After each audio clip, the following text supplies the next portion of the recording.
The Borgen Project is a nonprofit organization that seeks to eradicate extreme global poverty. The organization was founded in 2003 by Clint Borgen after having volunteered in a refugee camp during the Kosovo War. What Clint saw in Kosovo was the unfortunate reality of those living in extreme poverty. Extreme poverty is considered to include those who live on less than $1.90 a day. Their situation is heavily influenced by their place of birth, leaving millions with lifespans 10 to 20 years shorter than our own. 7 countries house half of the world's poor, and where hunger travels, unrest, instability, violence, and death follow. About 40%, or 3 billion, of the world's poor lack access to toilets, while 1 billion lack access to clean water. Children born into poverty, about 200 million under the age of 5, are underweight for their age, leading to stunting and death, not including the 2.7 million newborns who will die in their first month of life. That's probably due to the fact that 179 million infants do not receive routine immunizations. If a child in extreme poverty lives past the age of 5, there is a chance that they will be a part of the 3.2 million children under the age of 15 who are currently living with HIV.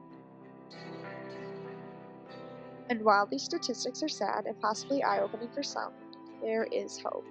The UN, as well as the natural advancement of developing nations, brought the population living in extreme poverty below 10% in 2015.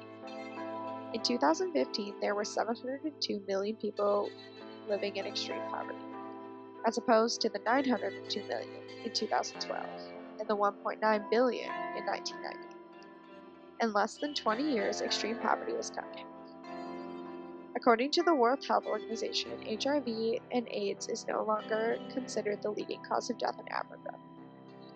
Since 2003, annual AIDS-related deaths have fallen by 43% in the worst affected areas. In 2016, measles were completely eradicated from the Americas. And the cost of starting a business in sub-Saharan Africa decreased 80% in 2016. So the Borgen Project wants to finish the fight. To support the eradication of poverty, you may contact Congress to talk about a general idea, like supporting the international affairs budget.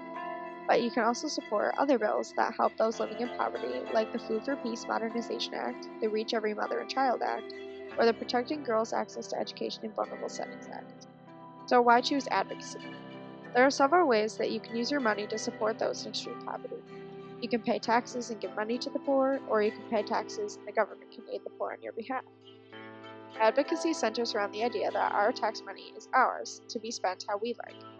Therefore, when you advocate on behalf of something, you are telling the government you want your money spent this particular way. Advocacy starts at the grassroots level, so the more constituents that contact Congress on the organization's behalf, the more an impact the Borgen Project and other organizations are able to make. The best way to gain access to Congress is through the people. If you support the Borgen Project's cause, eradicating extreme poverty, please consider becoming a Borgen Project supporter.